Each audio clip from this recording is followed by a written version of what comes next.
Hello everyone, welcome. This is a new lecture in your course Advanced JavaScript Programming from Idionics. My name is Ahmed. In this section, we are studying some basic JavaScript concepts that anyone who is going to work with JavaScript should have them in mind. If you are a seasoned JavaScript developer, you should find these concepts as a refresher to you. If you are new to JavaScript, you will have to follow along in this section very carefully in order to be able to follow along in more advanced features of JavaScript in this course. In the previous lecture, we have studied the first type of primitive data types in JavaScript, which is the number, and we have seen the special types of numbers or number data types like the nan and the infinity. Now let's have a look at strings. And as we mentioned before, a string in JavaScript is any collection of characters, special characters or numbers, as long as it is enclosed in a double quote or a single quote. Anything that is inside those quotes, this is a string, and this is also a string. Both of those are a string. Even special characters, even numbers, they are all strings. You can use the plus sign in order to concatenate strings, and concatenation in programming languages means placing strings together.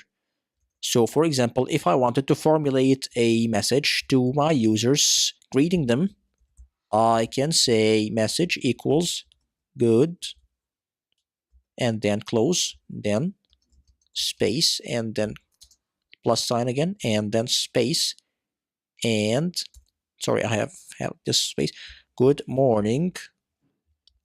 Okay. And now, as you can see here, if I typed message in order to see the contents of this variable, it is good morning. The string good plus the string that contained an empty space, just a space, and the string that contained morning and an exclamation mark have been all concatenated into that large string and saved in the variable that is called message. So the message here is containing good morning. Okay, so this in JavaScript and in programming languages in general is called concatenation, and it is done using the plus sign that you see here. So here I'm using operator that was originally used for numbers in order to concatenate strings. So whenever I use a string with the plus sign, a concatenation operation will happen. However, I can use other mathematical operations that we have discussed in the previous lecture with strings, as long as one of the operands is a number. If you recall previously, when we typed something like this, okay, it gave us an nan. Why? Because A could not be converted to a number, and B either could not be converted to a number. So the result was nan, not a number. But if I tried to use it like this, 12 times 2, as you can see here, I'm placing 12 inside single quotes and 2 inside single quotes. These should be treated in JavaScript as strings because they are inside single quotes.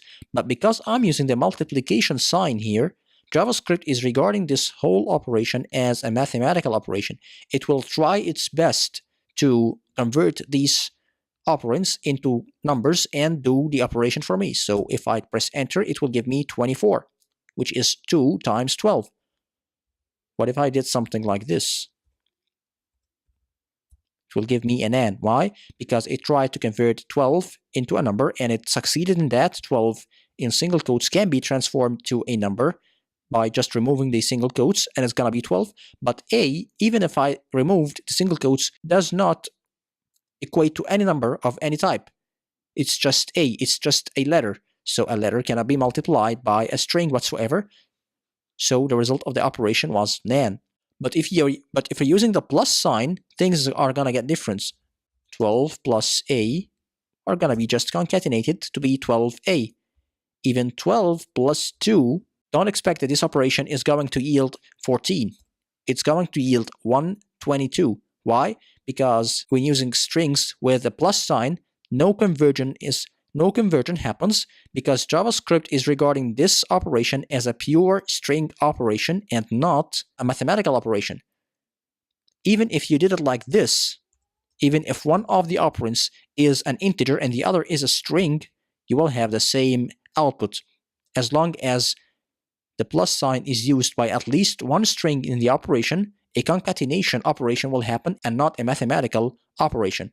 So you'll have to understand this by heart, because this may cause unexpected behavior in your code if you don't understand how JavaScript treats the mathematical operations in strings, the mathematical operands in strings and in numbers. And in strings, we have some type of character that is called the escape character.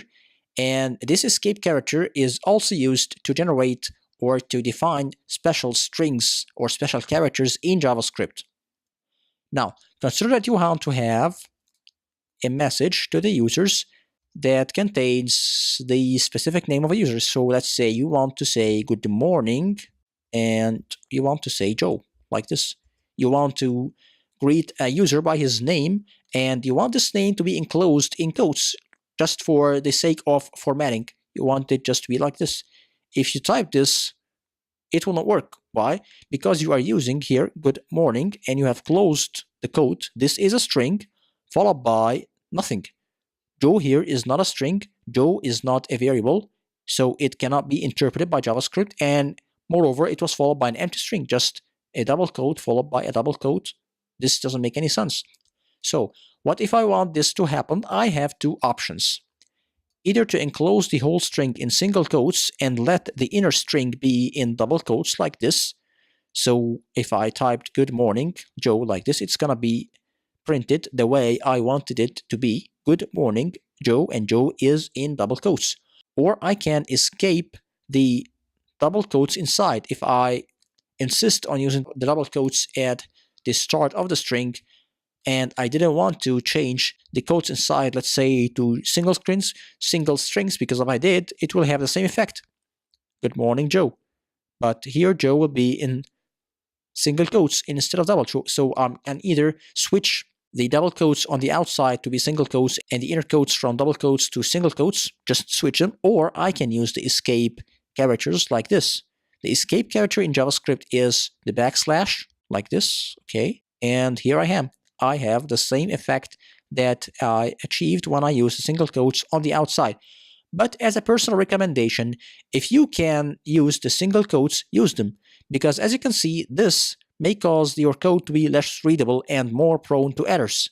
As you can see here, good morning, followed by backslash, followed by a double quotes, then a name, then a backslash, then another double quote, then another double quote. This may cause readability problems and may cause your code to be more prone to errors and more debugging time. So as a rule of thumb, if you can get away with placing single quotes at the outside and using double quotes on the inside, or vice versa, to place double quotes on the outside and the inner quotes on the inside, just do it. It will make your code more readable. However, the backslash is not only used for escaping characters, it can also be used for typing special characters. And JavaScript has 4 types of special characters. We have the new line, the character return, the tab, and Unicode. So the new line is just as the name implies, it's a new line. So I can say here, good morning again. And let's say I want to follow this good morning by a comma, then a new line. Have a nice day. Okay, so if I type this, as you can see here, it's good morning followed by a comma, then a new line has been added to the message. Have a nice day has not been placed on the same line as good morning, it has been placed on a separate line. That is because I opted to use the \n. This is an escape character in JavaScript. It instructs the interpreter to place a new line in this location. The character return is actually coming from the legacy time of using typewriters, when you had to press a character return followed by a new line in order to type a new line in your machine. And it is just used as a way to differentiate between Linux and Windows boxes. You will often find people use it like this, \r followed by \n. It will have the same effect, but this is more interoperable. This can be used safely on Linux, Unix, and Windows and Mac machines without worrying that a system may interpret the \n as a new line and another may interpret \n as nothing. Some systems need this combination in order to print a new line correctly. So just understand that it is safer if you want to have a new line to put \r followed by \n instead of just putting \n. But if you are wondering, placing \r as it is will do nothing. It will just print the two strings on the same line. It will not add a new line whatsoever. So again, if you want to use the \n and you want your system and you want your application or your code to be interoperable on the largest number of systems, let's use \r followed by \n like this. You also have the tab character. Tab character, as its name implies, works like this. It places a tab in the place of \t. As you can see, good morning followed by a tab character. Have a nice day. You can place as many tab characters as you need in order to achieve the desired effect. Okay. And finally, we have the Unicode character.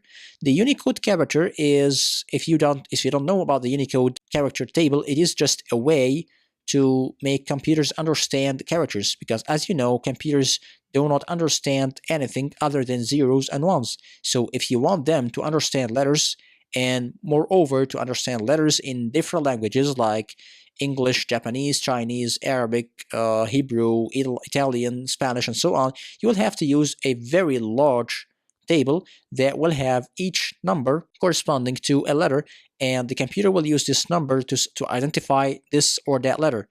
So, because the world has so many languages, the Unicode character table has been introduced, it has been invented, and it contains all the letters that can be used in any language or in most languages in the world with their corresponding number. So, for example, if I wanted to type the Arabic character alif, I'll type U followed by 623. Sorry, it's 0623. And as you can see here, this is the Arabic letter Aleph, which is the first letter in the alphabet.